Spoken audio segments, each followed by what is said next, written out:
Alright, well, everything's in order. Uh, hey, let's start on time. Let's do this thing. I'm gonna start at 3:30.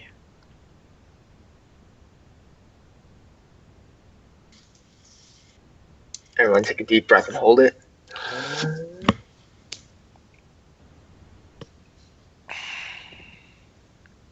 I'm really debating if I want to put this in the video or not. How many seconds do we have? Jesus. I don't know. Oh, it's 44. Alright, 15 seconds. This is going in the video, so don't say anything you don't want on the internet for life. That's every episode. Pretty much. Penis.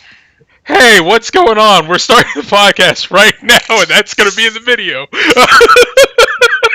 Anyway, my name is Myles Farrington, and I'm here with my co-hosts. Adam Leonard. And Jordan.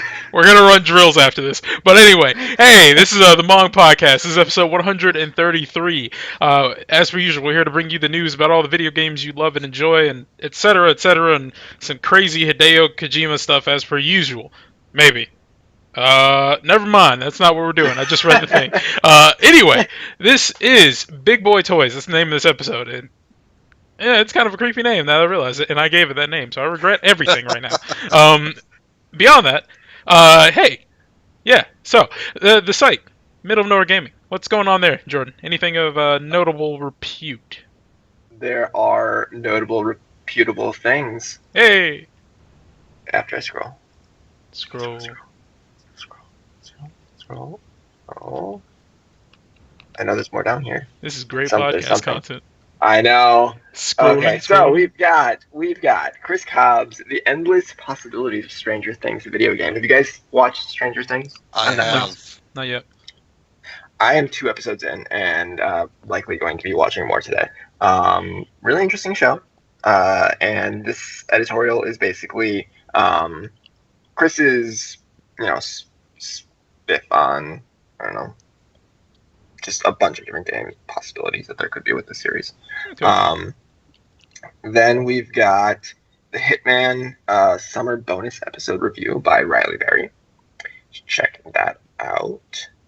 We've got I finally published the Kerbal Space Program for console review.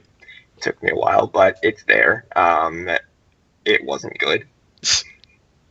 Well, we did get the review's that. Good. We get the review's good. We got the preview review. What was that? 2 weeks ago? Right? Yeah, it was a while ago. Yeah. It took me a while to just compile all my thoughts, but all my fairly negative thoughts. Mm. You should read it. It's interesting. I think, but the game is not good. Don't buy it. And then I think that's the biggest stuff right now. There's a bunch of news that's on probably not going to talk about in the podcast. Escape 2 trophies appeared, and Capcom published its sales and profits this fall, and also not looking good. So, to no one's surprise, their redeeming title came out. No, wait, that wasn't Capcom. I don't know what I'm talking about. Mighty Number 9 was not Capcom. It was somebody else making a bad game. So that is what's going on with the website right now. As per usual, if you want to go check out all of that good stuff, middleofnowheregaming.com. That's where we're from. That's our hometown. Our house in the middle of our street. Anyway, also, if you would like to write for us or do anything with the site, feel free to check at the link dump in the YouTube video, and I believe it's on the podcast as well. If you want to check that out, and we have an application there, you can send it in, be like, hey, I want to write for you, or hey, I want to make videos with or for you. Hey, I want to do some unique thing that you do. We can check it out and see if it's something we'd like to have on our site. But hey, yeah, that's an option for you if you're looking to join the pantheon of video game journalism and talk shows, I guess. I don't know the right words. Anyway, what's been going on with you all this week? Adam, go ahead and take us away. Not a whole lot to report. Still kind of on my WoW experiment. I have a feeling that is likely going to be interrupted soon because in August there are actually some games that I really want to play that are coming out. I also did purchase and play a little bit of Marvel Ultimate Alliance. Oh, that is a very fun game. Yes. It was too short, far too short. What's coming out in August that you're excited for? No Man's Sky. Mm-hmm. I'm just kind of committed to, I think at this point I just really kind of, unless I hear like bold deadline or headlines saying it's just like a complete failure, I'm kind of committed just to kind of preserving the mystery and just playing it to see whatever the hell it is at this point.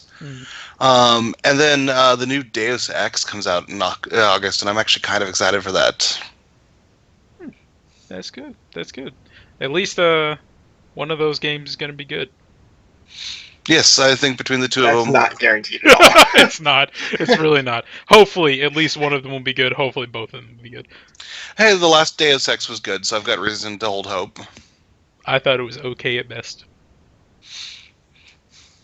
And speaking of okay at best, Jordan, what do you have going on? I am continuing the saga of my quest for a Metal Gear Solid 5 Platinum. I just keep knocking down them side ops, so many side missions, and actually, when I originally played the game, I didn't get Quiet's reputation like up all the way, so I didn't get to do like final Quiet mission. So I recently got that and got super frustrated. I probably was doing something wrong. I was probably playing it wrong, but like just that mission is ridiculous.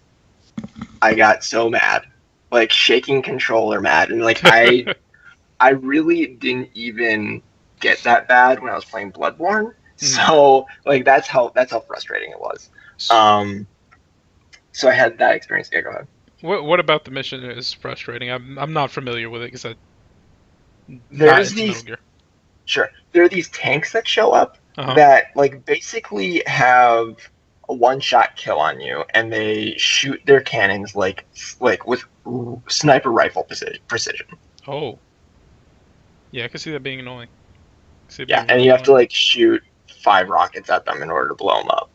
So in the meantime, it's kind of an escort mission, so if they don't shoot at you, they're going to shoot at Quiet and they'll kill her.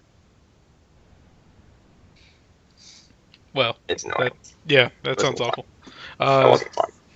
But otherwise, I'm at like 60% completion for the game now, so I was at like 54 at the beginning of the week. Well, little bits of progress. That's what matters. Yeah. Little tiny bits. As for me, I am still preparing for Rise of Iron. That's the Destiny expansion. So I am hoarding all of the valuables I can and running errant missions just to get more of said valuables, and then I'm gonna turn them all in once the DLC comes out and be like, hey, I look so fancy in my new gear, praise me or whatever. So that's my life right now. But in terms of gaming, what are you excited for August? August wise, I was really hyped for No Man's Sky, but at this point it's just like I don't know if I'm gonna buy it, but I mean I still want to play it. But 1 second. Okay, I'm sorry. My mother left me at home with my great-grandmother alone, and my door is closed, so I had to check. Yeah, it's lovely. So No Man's Sky was kind of exciting, or I know I was like really hyped over that, but now I'm just kind of like, it's okay. I'll probably play it. And beyond that, honestly, I don't even know what's coming out next month. Are you going to do PS4 or PC if you play No Man's Sky? I'm definitely going to do PC. I want to play with more people, but it's just like PC. It's always PC. That's always the answer. Do we know if there's merged universes for PS4 or PC? I've not heard that, so I don't think so. To specify, Myles wants to play with more people, just not us. So. Right. I want to play with you all, but if I have to choose, it's going to be PC. Well, no one's going to be playing with anyone, because that's like one of the biggest misconceptions. That's also, yeah. Yeah, I kind of just expected that you will play with people, but it's not going to be anybody you know, because it's just going to be like, hey, I just randomly encountered somebody. Yeah, which I don't it's know. it's just like a big detractor for me. Like with a game like this, where it's you can go and do anything you want except for play with the people that you want. It's like that. So I could be a space pirate, but I can't be a space pirate with my friends. It's kind of dumb. So I don't think it made it to the news list, but did you guys read about the dude who paid like $1,000 something to get like an early copy of No Man's Sky? Wait, No. were there two people who did this or one? Because the person I heard of, they just got the person at the store like a thing of beer. Yeah, this is another story where Okay. somebody has an advanced copy, and they said that they paid like $1,000 some odd to be able to get said copy. I'd be really jelly of the dude who's just like, hey, have a 12 pack. Yeah, give me No Man's Sky. It's like I paid $1,000. I paid like I don't drink beer, so I don't know how much a 12 pack is, but I assume it's a lot cheaper than $1,000. Yeah, I'm kind of like baffled because I don't think I'd pay $1,000 to play. Even if somebody came up and said that like you could play, I don't know, like Persona 5 right now, I don't think I'd pay $1,000. I could just wait. Like Persona 5 is also just like what? That's September, right? Is that right? February. February. Okay. So I wouldn't pay $1,000, but I would understand that more than paying $1,000 for a game that comes out literally next month. Uh, Right. it's like, dude, patience is a virtue. Uh, Mm. it's the 9th of next month, so it's not even like late in the month. It's early. Uh, it's a week. Yeah, I heard about the video going up. I haven't watched it yet though. I'm probably going to, but yeah, I want to see reviews before I actually put down money on it. Um, I'm looking at the list of games that is coming out or that are coming out. Yeah. Oh, World of Warcraft Legion. Go ahead. Unfortunately, I think I was just going to say that with delays and stuff, unfortunately, like the rest of this year is kind of a little sparse for me. Like, there's stuff that I'll probably play, but there's not a whole lot that I'm actually really legitimately like super duper excited for. Hey man, Rise of Iron's all I need in my life. I'm really excited about No Man's Sky. But I actually recently got even more excited about Bound. That's the one of the featured pre-orders that you can get on PlayStation 4 right now. Oh, okay, Mhm. yeah. It seems really stylish, and I already pre-ordered it, and I'm excited. Like I've got the background, the theme on my PlayStation 4 now, and like I just kind of like to go back to it to listen to the music and like watch it. It's really cool. The theme does look really pretty. Like I don't really want the game just because it's not something that I think I'm gonna want. Also, Destiny's coming out in a month, but yeah, the theme was gorgeous, and I actually when I saw it, I was like, I kind of want to buy that. I don't want the game, which is my rule with anything. Like if I buy shirts with anything on them, or if I have any kind of paraphernalia, it's like I want it to be paraphernalia of a game or a TV series that I've watched slash understand. So if someone says something, I could be like, yeah, I like this.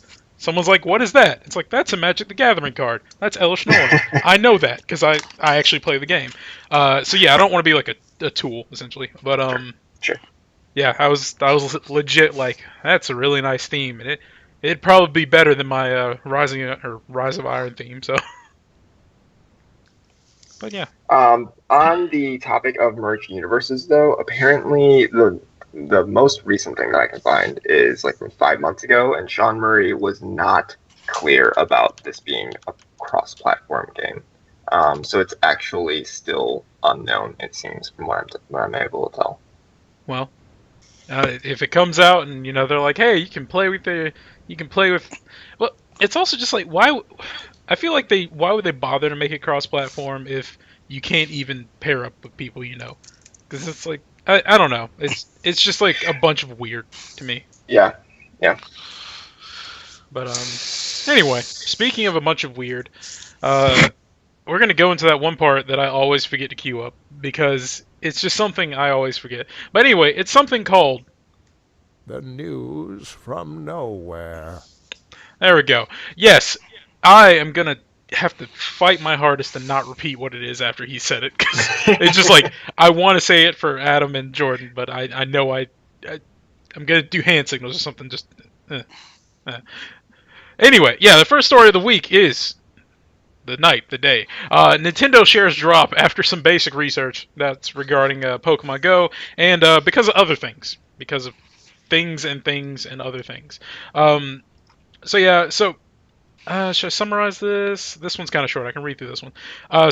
Investors find out Nintendo didn't make Pokemon Go. This happened earlier this week, and their shares dropped because, haha, common sense. Nintendo shares fell 17.7% after it confirmed the success of Pokemon Go would not necessarily translate into profits for the publisher. Taking the current situation. And I quote, taking the current situation into consideration, the company is not modifying the consolidated financial forecast for now, Nintendo stated in a stock filing. Since Pokemon Go's release earlier this month, Nintendo's profits have more than doubled in value. However, as the mobile game was developed by Niantic under license from Nintendo, the publisher has acknowledged profits will not materially change. I don't know what that means. It's a lot of lingo for me.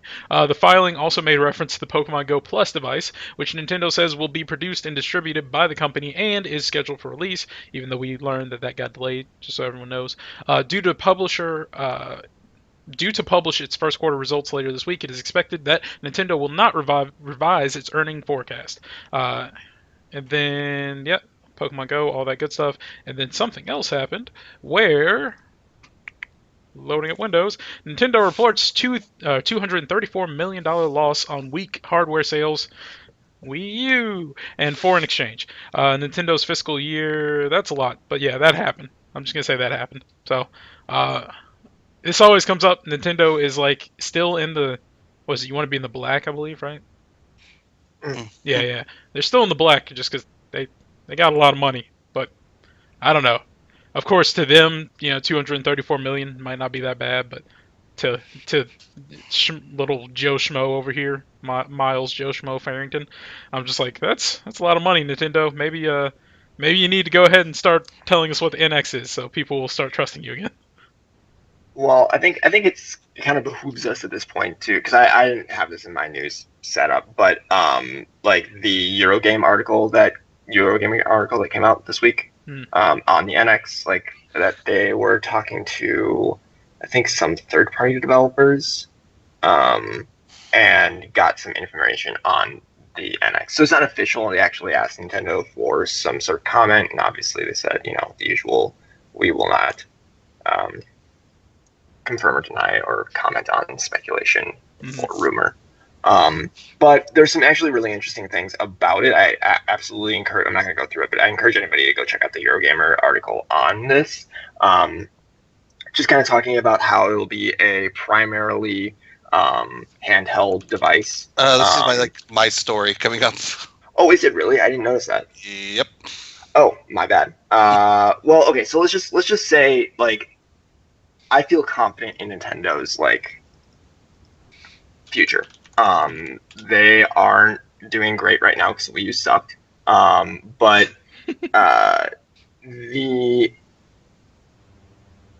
I guess I'll save my comments for Adam's article then. But basically, I feel confident in their future. Okay, all right. Well, I know I bash Nintendo constantly, but I will also always say Nintendo was where I got my start, and I do want them to be good again because I always want to be able to play more games. Like, I bash Xbox One, I still want an Xbox One. There are games I want to play. I bash Nintendo, I still want an NX. I just want to be sure it's something worth me getting because clearly Wii U is not that. But yeah, that's all I have to say on that one. But since we're talking about Nintendo, Adam.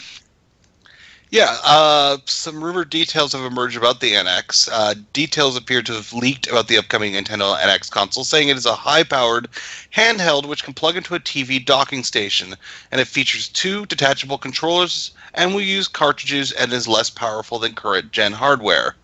Eurogamer, which claims a number of sources says that Nintendo's pitch is simple, that you can take your games with you on the go. That's borne out by the reported design. A high-powered handheld, controllers are attached to either side and can be detached as 2 smaller controllers for use in local multiplayer.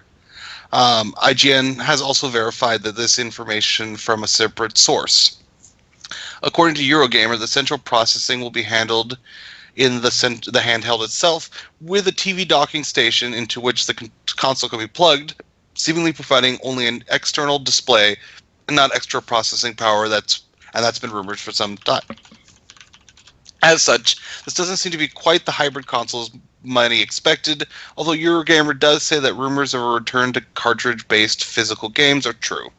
Reportedly, the console will be powered by NVIDIA Tegra X1 mobile processors. In a separate article, Eurogamer's Digital Foundry says that NX will beat the performance of last gen's 360 and PS3, but will be less powerful than a PS4. However, separate and perhaps reliable source tells Digital Foundry that the NX could actually use the upcoming Tegra X2 processor. The X2 is an unknown quantity at this point, meaning there's a chance the NX could be more powerful than the current information suggests. Like the Wii U previously, Eurogamer has been told that Nintendo isn't chasing graphical parity, but attempting to offer something different to the current console selection. Other rumors include the fact that the new console won't support backwards compatibility with older Nintendo games due to the change in processing hardware, and that official unveiling could take place in September, coinciding with the Tokyo Game Show Expo ahead of its March 2017 launch. Interesting information. I've kind of got mixed reactions about this because, once again, Nintendo, if this is true, Nintendo's putting all their chips on a console that's not as powerful as, even what's out there right now, which I'm not. I mean, graphics aren't everything, but it only concerns me that I think one of the big things that Nintendo needs to do to become more competitive is to get third-party developers on board, and if they have a system that they can't easily produce titles that they're building for other systems on, that's a problem. Yeah. But also, I can kind of see the allure of the concept of that pretty new, Legend of Zelda Breath of the Wild. The fact that I could just pick that up and take that with me on to work or something like that is pretty cool. And likewise, somebody like Myles can finally play Pokemon on the relative comfort of his television. Is a potentially pretty cool thing. My big question is, how much is this thing going to cost? That's a very valid question. Yep. That's a really important question. So here's kind of my thoughts on this. I think this is a smart move. It's no surprise to anyone that Nintendo has a corner on the handheld market. I don't think there's really anyone who's competing with them right now in that arena. Hey, PS Vita lives. Right. So basically what they're doing is they're deciding to take their primary home console and turning it into a handheld. Primarily a handheld and something that can be turned into a home console. If the price is right, this could very easily be everyone's secondary console. And that's essentially what handhelds already are. I think where they're going to run into trouble is, number one, yes, they're going to have less third-party support. You're not going to see the AAA Ubisoft and EA games coming out on this if they have to seriously downgrade it from what they're developing for PC, Xbox, and PlayStation. However, they do have a lot of third-party support for the 3DS. And by making their system a handheld, they're going to be able to carry over those 3DS developers to that system. Again, price is going to be extremely important. But I think that this is one of the smarter moves that they could have made. Now, I'm not playing devil's advocate because I actually kind of believe this. I don't know how to feel about this because personally, at this age of my life, I have a Vita. It gets pulled out once every 2 or 3 months. I as an adult who doesn't have a job that makes him fly about and take long trips or whatever with other people driving, I don't really have the time normally, or the time or the want to play anything on a handheld. I understand some people still do. I have a couple friends who they always have their 3DSs on them. I don't. It's not because I'm ashamed to have it in public. It's just if I'm in public, I'm usually with my friends and I don't want to be rude, or I'm driving, so I'm not going to be playing in 3DS, or I'm riding with someone, and again, I don't want to be rude, so I don't have it. Or I have a cell phone that I have this big thing right here. It does almost everything. I don't even play video games on it. I just go on Reddit or whatever. So I feel I know Nintendo is known for trying to do their own thing, but at a certain point, I feel you just need to get with the rest of the game. If you're gonna have some kind of TV component with it, you need to make it up to snuff with the other things that are on TV, in my opinion, like PS4 and Xbox One.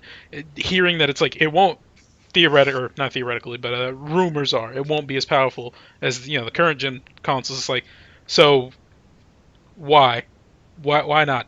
Give me a good reason. Probably because it's a handheld. I think that's the reasoning. Then they need to keep it separate, in my opinion. If it's gonna be on TV, it needs to be up to snuff.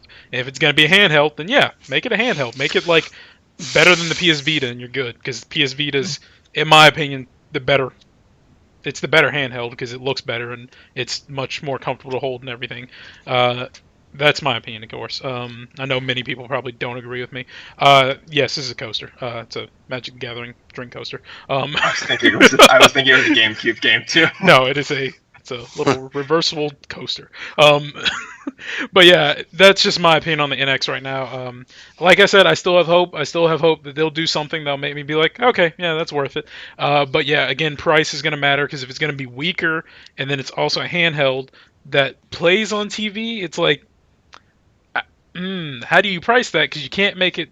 I feel like you can't even make it cost as much as like the PS4 and Xbox One do, because it's not as strong and it doesn't serve the same purpose. And like, I guess you can make it cost like a little bit more than a 3DS XL, but less than whatever PS4 and stuff are at that time when it comes out, whenever that is. But go ahead, Adam. I was going to say, just once again, looping back to what I said, though, the allure of, like, a super pretty Pokemon game that you can hook up to your TV, is that potentially something that might get you? That and, like, Monster Hunter are probably the things that would get my attention, just because I don't want... Monster Hunter's a game that, like, I feel like I'm gimped if I'm trying to play that on a 3DS, so, yeah, I need a controller for something like that.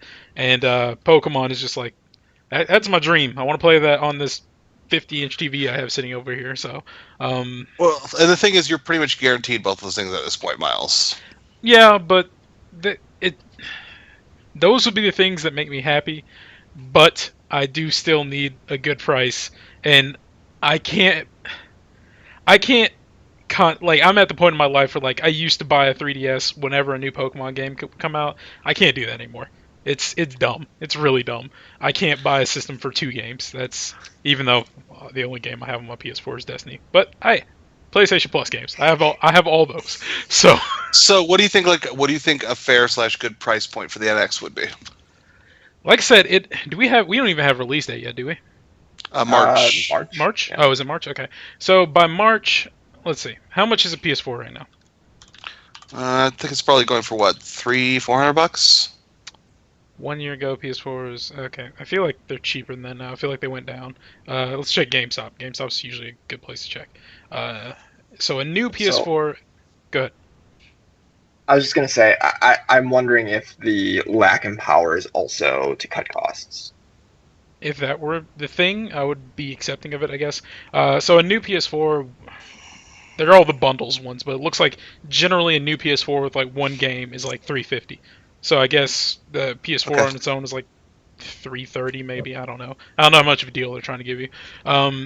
So presumably after the holidays and everything, we'd probably be seeing PS4s at like $300 for just the PS4, maybe. Again, I'm just spitballing here.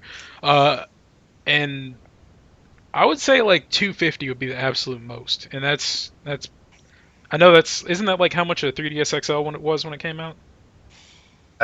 Maybe, I don't know. I don't. Sounds right. I don't quite remember, but I feel like $250 would be the most I'd be willing to pay, unless, like I said, they come out and it's like it's actually stronger than they said, and it's amazing, and I'd be like, okay, I'll give it a go. But yeah, that's the price I'm thinking. What about you? What's a price what's in your mind? I think that you're probably right about on the mark, because I think you can't reasonably go more expensive than the current generation consoles, but there's a couple of factors there, because we're probably going to be living in a slightly different world come March, because most likely the Neo will have launched, so there will be a new, more expensive PlayStation. True. And I can't put off the fact that Nintendo could try to charge more with like the argument that well, like, it's a handheld. It's like a really, really pretty handheld, and that costs money to put those graphics compact. Mhm. But I think you're probably right. I think it probably needs to come in as less than a PS4. So I think 250.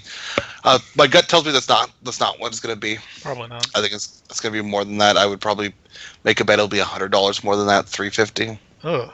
Oh well, hell That's no, what I'm I'm not thinking buying too. it. Unless I I'm suddenly thinking- have a lot of disposable income. Sorry. I'm thinking it'll start at 350. And that's just because they're probably going to be riding hype. There's going to be a lot of people who would definitely put down that kind of money for their new Nintendo console. Mhm. Eventually, I think it'll settle around the 250 mark. After a number of price drops, and that would be around the time when I might consider picking it up. I'm not the biggest Nintendo fan to begin with. I mean, I had a Super Nintendo, a Nintendo 64, and a GameCube. I loved those systems, but since that time, I've really kind of outgrown the ecosystem, so it's not something I need. But I could see myself coming back for, as I said before, like a secondary console. I would consider it around the 250 price point. Yeah. Well, again, everything we've said here is not confirmed, I believe, right? No, I mean Yeah. the Eurogamer article is they have multiple sources, but besides that, there's no Nintendo confirmation. So, all of the things that we've just talked about could be absolutely null and void in like a few weeks or something, but only time will tell. I think we'll know soon. I do think that probably yeah. the Tokyo Game Show thing is probably pretty accurate. I would definitely hope so, because it's, we've known about it for what, a year and a half, 2 years now, and freaking not EB Games, was it? Yeah, EB Games, I think.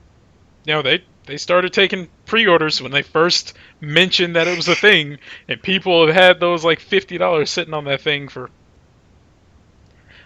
Also, that's a fun fact. What if they thought like, oh, this NX is gonna come out, it's gonna be $400, and they come out, it's like, yeah, it's actually $250, and they're like, oh crap, we're about to have to pay a lot of people $150 if they already paid it off.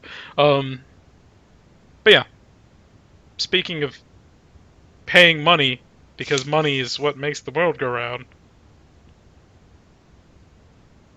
Come on, Jordan. Okay. Sony financials reveal PlayStation accounts for 78% of profits. So this comes from Tyler Fisher, our very prolific news writer on Middle Nowhere Gaming, who is now a senior writer, by the way. So I think that's worthy of Congrats, a applause there.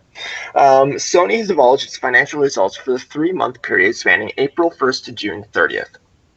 The report reveals that the Game and Network Services division of Sony, aka the PlayStation folk, was one of the corporation's strongest performing divisions, having reported an increase in both sales and profit. The G&NS division cited sales at $3.2 billion, which is a 14% improvement over the same period in 2015. Operating income was $427 million, a 126% increase over 2015. Sony's corporation overall profits were said to be at $546 million, which means that the games division accounted for 78% of that number. According to Sony, rise in sales was due to a significant increase in PlayStation 4 hardware sales, including PSN sales. PS4 hardware cost reduction was also cited for its contribution to the improvements. Sales of the PS4 were reported as 3.5 million units in the 3-month time period, which brings its total global sales number of the PS4 to around 43.5 million units. Sony is currently forecasting a decrease in sales due to the impact of foreign exchange rates. However, it also projects an increase in PS4 software sales that will slightly offset this. In all, Sony's sales and profits are down year on year, while the PlayStation division is showing to be very healthy. A majority of its divisions did not show improvement. So I think that this news is kind of a double-edged sword. Number one, if you are a PlayStation fan, this probably is going to mean very good things for you. You're gonna see a lot of development for it. There's gonna be a large focus on Sony's part in order to make more PlayStation products because hey, we're making a lot of money on this. Why not punch that punching bag of money more and more until more money comes out. Yep. But on the other hand, this is why we get PS4 Neo. Like, they want to sell more things to us, and sell things that we A, may not need, or B, may not want. And so, yeah, that's kind of my opinion on it, I guess. I'm just gonna be happy with this news for right now, just because it kind of spits in the face of everyone. It's like, game industry is dying. Read all about it. It's like, no, it's not. Clearly, it's not. So you naysayers can go back to your huts in the woods and keep your seances going or whatever. I don't know. Whatever. You get what I'm saying. Shut up. Adam, you got any thoughts on Sony becoming a game-only company? I know it's not remotely what we've been saying. I mean, that's kind of like what it suggests, or like it almost suggests that it's not going to happen at all. No. But like, they are definitely going to be having a larger focus on it, I think. Good on you, PlayStation. Good on you. Congrats on not dying. But something that also isn't dying because it's PlayStation, and PlayStation's never die, as Mercy would say. PlayStation Plus games for August have been revealed, and they're interesting, maybe, quote unquote, question mark, parentheses. So Sony, like I said, Sony has revealed its August PlayStation Plus games, and this a lot of Japanese titles, yeah. So for PlayStation 4, you're looking at Rebel Galaxy, Tricky Towers, and Ultratron. I know what 0 of those games are. Yes. There's 0. And whatever. And for PlayStation 3, you have Retrograde, Ultratron, and Yakuza 5. I know what one of those games are, and I don't have a PlayStation 3, so I still am not going to be playing it. And for Vita, we have Patapon 3. Praise be to Patapon. Or praise be to Porty, if Greg Miller, etc. And Ultratron, which I still don't know what that is. So, yeah. You have until August 1st to download July's games. And what do you guys think of this collection of good? Sounds like August is going to be the age of Ultratron. Did you think about that before we got in podcast? No, I just literally cuffed off the cuff that one. That's Adam. That's all Adam right there. See, this is what we were missing last week, Adam. So, I think Tricky Towers is going to be the PlayStation Plus You and Me for the month. Cool. I'm like looking up these games. I have no idea what they are. I'm gonna like read a little synopsis. I'm gonna read the Steam page synopsis for them. Not that one. That's a bit much. Okay. So, Rebel Galaxy is a swashbuckling space adventure with action-packed combat that is going to get completely destroyed by No Man's Sky. I'm not even going to bother reading the rest of that. Tricky Towers, with your brilliant robe and magic powers, it's time to build some tricky towers. Alright, I like whoever wrote this. Stack your bricks in the land of Fable. Alright, Lionhead Studios, whose marvelous tower will be the most stable. Cast magic to support your construction and fend off dark spells to avoid destruction. God, I love whoever wrote this. Battle your friends and rise to fame. This is set in the Fable universe? It's a world called Fable, not... What was the Fable? Well, you also said Lionhead Studios. They're like... Yeah, I was joking. Oh, okay. Yeah, I inserted that. I was sitting there, I was like real confused. I was No. Yeah, we're not playing in Albion. However interesting that would be, I guess, to build towers in Albion. Well, people will call you Chicken Chaser and stuff. Yeah, and have like someone just come and destroy it, because that's what happens in Fable. It kills all your dreams. So the game's basically Tetris, only it's like competitive Tetris where you can fuck with each other's towers. Yeah. Okay, yeah. that could be fun. All right, I'll do Xbox 2 since I'll also go quick. Ultratron. Oh God, I've played this before. This game's awful, in my opinion. Experience the addictive gameplay of old school arcade favorites, updated and improved for the 21st century. Unique retro futuristic sound and graphics, player responsive difficulty, and subtle systems of tactics. Jesus, combined with classic gameplay, make Ultratron a fun and hypnotic arcade blast. Maybe this is not the same game, but it looks very similar, and I didn't like the other one. I'm not going to read over Yakuza, because if you don't know what Yakuza is... It's a Yakuza game. Yeah, it's Japanese GTA. I mean, Yep. with more story, I believe, but that's essentially what it is. Oh, what? Oh, that looks okay. I see why that's a problem. I tried to Google retro/grade, and it just was like, hey, that's not a website. I'm like, oh, it wasn't meant to be. All right, retrograde on. I love how all these games are on Steam, which makes it just so easy to just look them up quickly. Retrograde, play a classic shoot 'em up. ... in reverse. That's it. ... Indeed. That's all they had to say. That's great job. All right, and Patapon. We know what Patapon is. If you don't know what Patapon is, you're out of the loop. Let's. Lord Jesus Christ, you should have given me a link. What is it? Games for Gold. Okay, I don't even know what the thing's called. Games with Gold for August. All right, Xbox. Go. Yes. Okay. Xbox games with Gold for August 2016. Xbox One, you're looking at Warriors Orochi 3 Ultimate, hack and slash. Ooh, they actually have the descriptions right here. It's so lovely. WWE 2K16. That's also a game you should know about. Spelunky. If you don't know, that's a platforming game like what is it called? Roguelike, kinda, not really. Yeah. Beyond Good and Evil HD. That's good. Oh, that was for Xbox 360, so that's it. See, that's a shame because I really wish that like WWE 2K16 was like PS Plus, because that would be a great PS Plus you and me game. Yeah, that'd be really funny to watch. I could also like find. Go ahead. I could get my revenge for my shoddy like NBA 2K16 performance. I can play a sports game. Your shoddy performance. True, Jordan was drunk acting like Shaquille O'Neal. So yes, even though I don't have an Xbox or an Xbox 360 anymore, I admit their titles look a little bit more appealing this month, because Spelunky's fun, Beyond Good and Evil's a cult classic, WWE can be fun. Pretty much, you can find a way to make it fun, like making monstrous beasts of people as your custom characters and then jumping into a match. And then Warriors Orochi 3. I hate that formula of game. Like, I don't like that gameplay type, but if I had it for free, it'd be like, okay, why not? Oh yeah, I forgot they do that weird, like, release schedule thing. So, Warriors Orochi 3 will be August 1st to 31st. WWE 2K16 will be August 16th to September 25th. What? Spelunky's August 1st to 15th, and Beyond Good and Evil is 16th to 31st.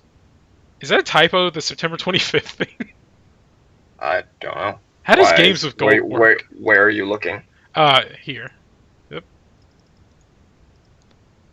I don't like how they like do the staggered release thing. It's just like, give it all at once. What are you doing? I don't have an Xbox One, or any Xbox, so I don't know how they do their stuff. On this topic, it should be noted that there is going to be the PlayStation Plus versus Games with Gold article going live on PlayStation on Middle of Nowhere Gaming. The website place. Probably in the next day or so. Tyler just finished it up today, so should be live shortly. Awesome. Okay, yeah. Oh nope, that's September 15th, which is still really weird, but September 15th, not 25th. Which makes no sense if this is supposed to be an August game for Gold. No sense, Microsoft. But anyway, we've been talking about this topic for a while. Let's move on. Adam. Yes. Do you need some space? I do, especially come October when PlayStation VR comes out. The space requirement for PlayStation VR has been revealed, as Sony has confirmed the upcoming virtual reality headset will require 60 square feet of room to play. The suggested dimensions for PSVR's play area is 9.8 feet by 6.2 feet, which works out to 60.8 square feet according to Sony website, as spotted by Polygon. Despite the needed play area, Sony suggests that PlayStation VR users sit while using the headset, limit the use of your PSVR within the play area. A brochure reads, remain seated whenever possible if an application requires you to stand while wearing the VR headset, following the application instructions carefully and maintain awareness of your surroundings. Sony's last wave of PlayStation PR VR just sold out, blah, blah, blah, blah, blah, blah, blah. I don't know. I think it kind of feels like it's like a little bit of an overestimation. It may be them covering their butts just a little bit when the inevitable PlayStation VR injuries might happen. We told you to have 60 feet. It's not our fault that you tripped over your coffee table. That's like my room. So I'm pretty sure my room's like, it has to be bigger than 60 square feet, but still, like that. It also has to be clear.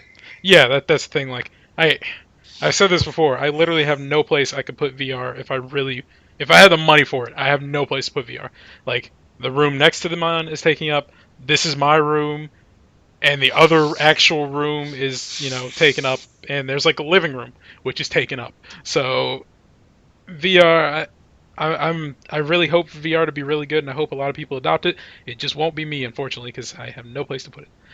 And it's kind of weird. They're like, you should stay seated while playing VR. It's like, okay. They're like, stay in the seat. It's like, all right, I guess. Keep your butt down. If you get up, we will shoot your kneecaps. It's like, oh, okay. PlayStation.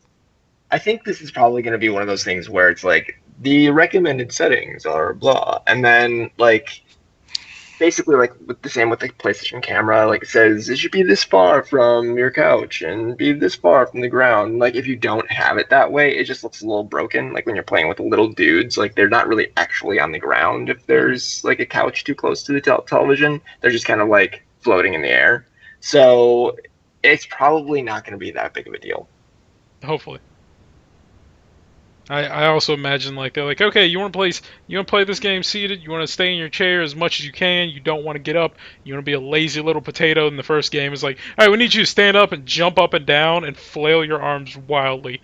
Let's hope to God you have that 60 square feet of space. Lunge at the television set. I want your face to go through it. Adam, you got any thoughts on this? The PlayStation game? I hope that like I said, I hope it's just like a safety issue and it's not like a technical thing where there's going to be problems for people trying to play in a smaller space. Hopefully. Especially when... Go ahead. No, go ahead. Especially when they're asking people to put down a whole lot of money to play this. And really, to be honest, like part of me thinks that this is, like I said, it's just like kind of a safety thing because when I was at Best Buy playing it, basically the situation they had set up to play like the PlayStation VR was just like a small little chair set relatively close to a TV. Let me guess, it works fine. Yeah. Yeah, hopefully. If it comes out and I hear people are like, yeah, that's nonsense, then hey, I might theoretically pick up a PlayStation VR. I still really want to play Rigs, which I would assume be a game you have to play seated, because I feel like standing while trying to play something fast moving and junk would be just... Yeah. You just be on the floor in 2 seconds. Question from the chat: in context with this, do you think the Xbox Scorpio most likely having OR support will be any better? OR? What is that? VR. Oh, VR. Okay.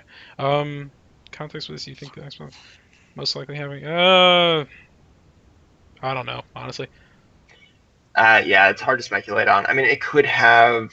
I think he's saying Oculus Rift. Yeah. Okay. Yeah. Okay. Yeah, I get it. I mean, if it's Oculus, then yes. But at the same time, if Scorpio is nearly as expensive as we're thinking it might be based on its specs, and if Oculus remains as expensive as it is, which is likely, it's at that point. Yeah, it's going to be ridiculous. Like I don't know what would be the point in owning a Scorpio. There would be none, because you could just buy a computer and have so many more options at that point. But yes, the fidelity might be better. I think that's the smart thing on what Sony's doing here is that they have a price point that is reasonable for their consumers. Yep.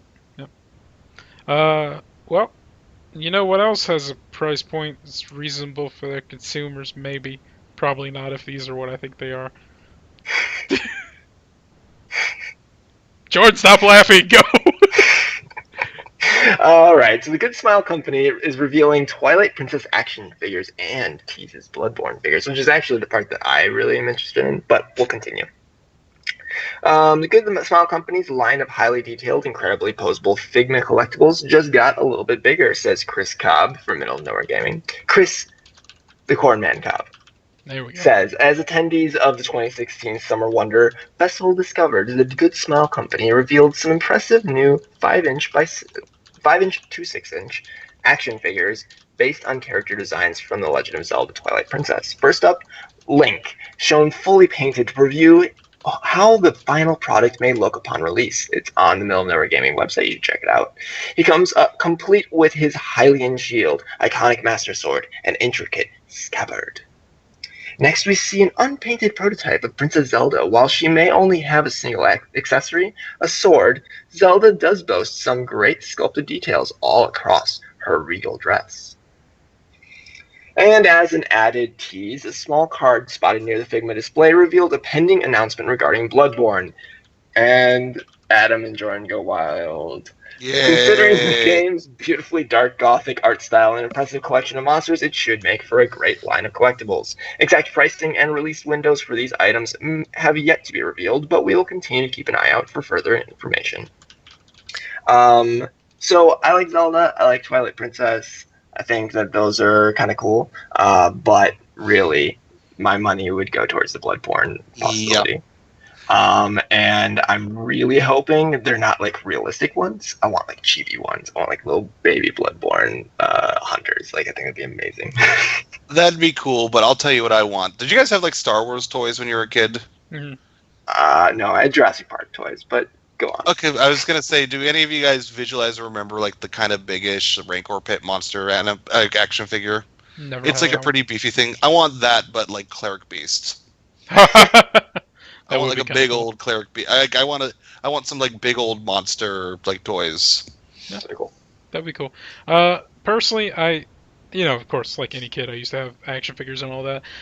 These kind of things are really cool to me, and like if I always imagine like the people that have like the walls of them or like the display cases of really articulate, really beautiful action figures. Like I would love to go somewhere and see that and be like, that is awesome. That's a character I know. That's really well put together. But at the same time, I'm like, I'm a fairly minimalistic person in the way I like live my life. Mainly because, I have small rooms. I've never had a big room, so it's just always like I have to be minimalistic. And now it's just a way of life for me. I don't buy things that I don't. Okay, I buy things I want, but I don't buy many things that I don't need or don't serve an active purpose. So figures, awesome, really pretty.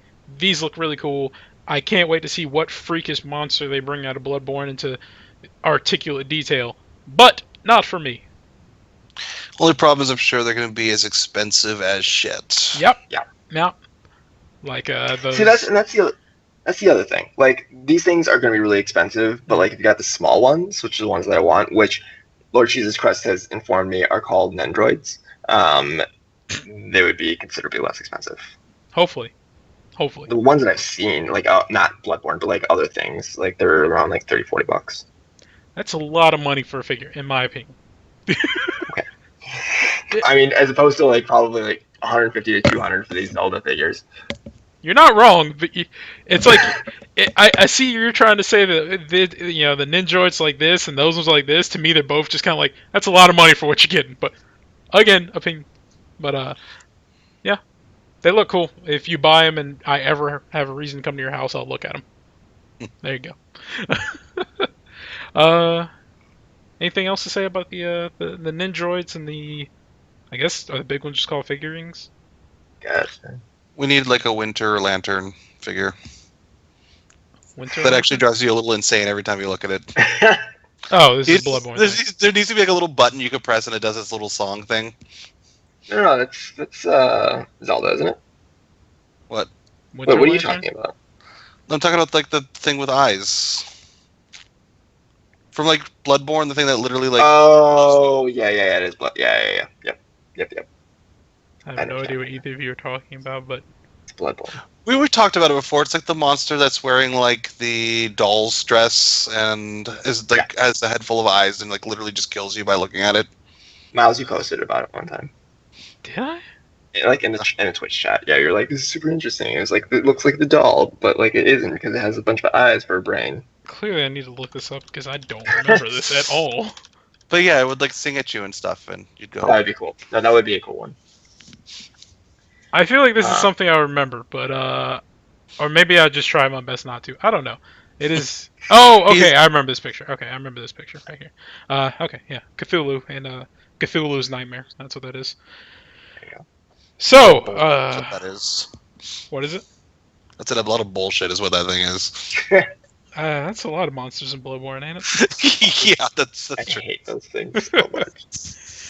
So, I've been made aware by a note that are we not gonna? Are we? I can talk. No, it's still gonna be called. Well, yeah. Do we have something for this week though?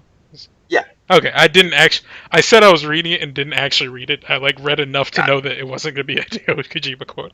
So we're moving on to the Reedus Fetus moment of the quote of the show. It's maybe not going to be a quote from Kojima every week anymore because he's not as crazy as we need him to be right now. But it is going to be a quote, and it is still going to be called the Reedus Fetus quote of the show because I like that name.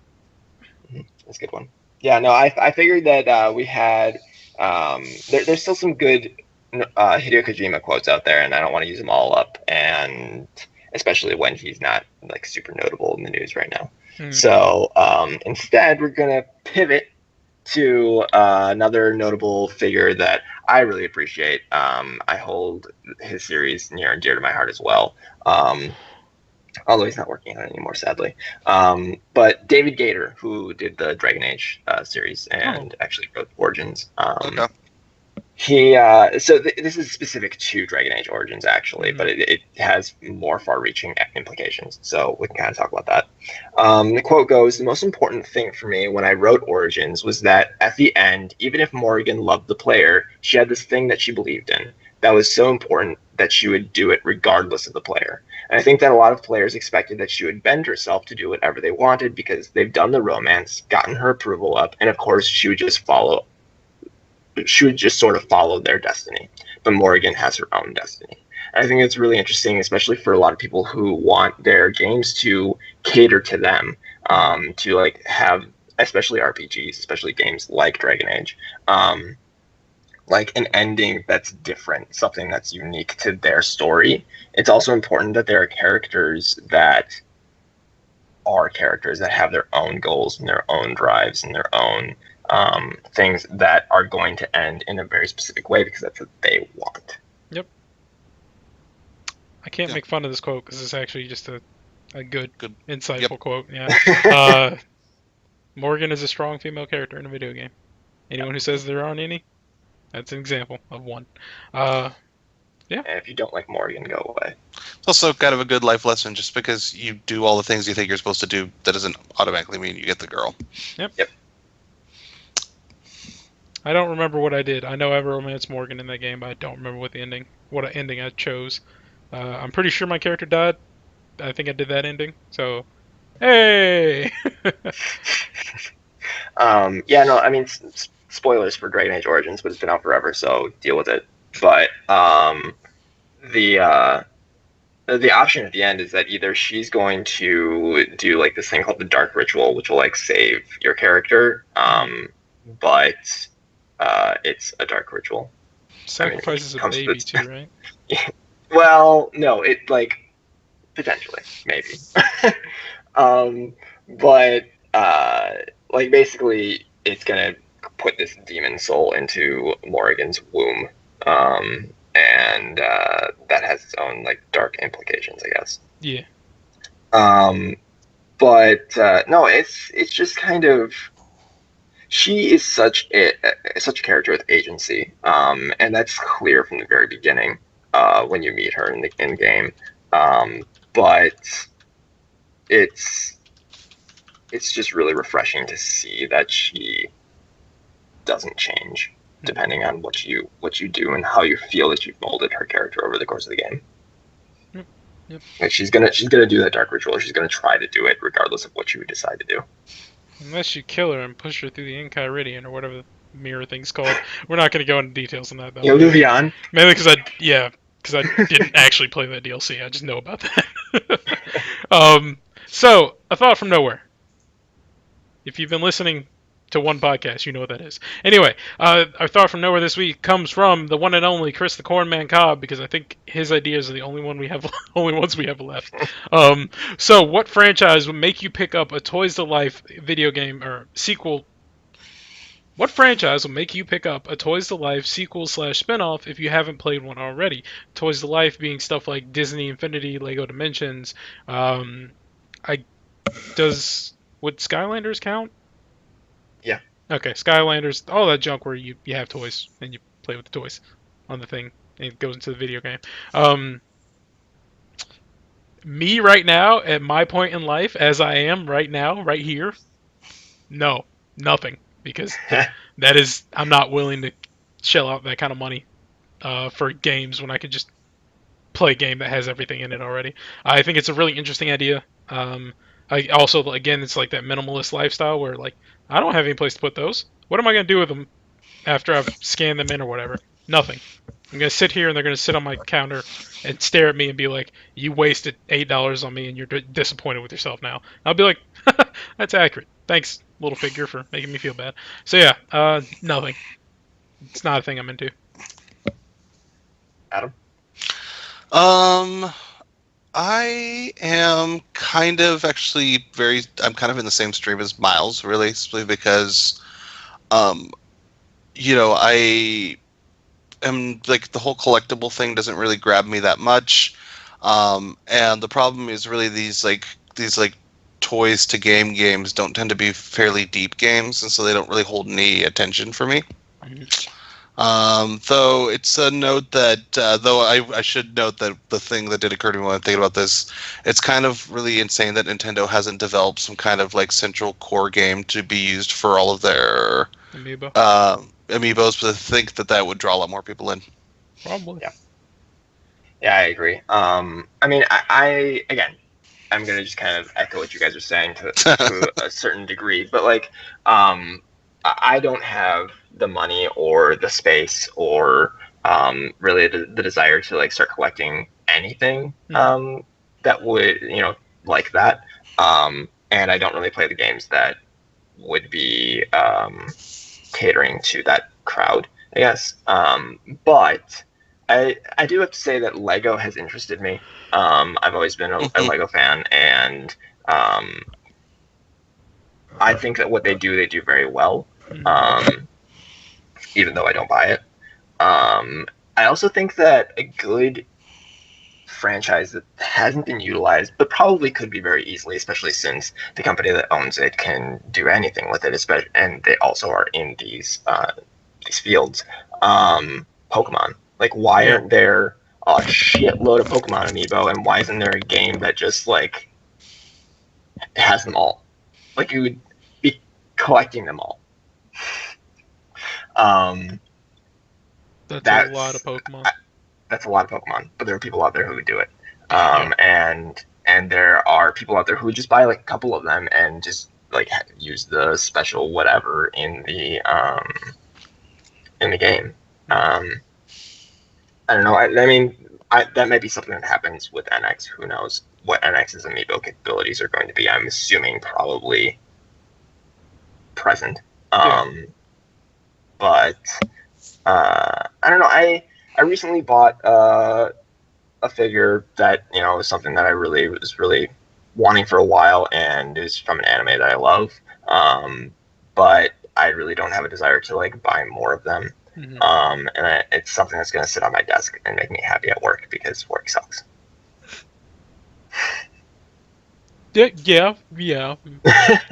So yeah, that seems like a general unanimous nothing from the MONG Don't podcast. buy them. Yeah. I mean, like, I guess like it kind of also speaks to another age. Like, when you're younger, this is something that's probably more gonna be appealing. Yeah. Something you like, I guess.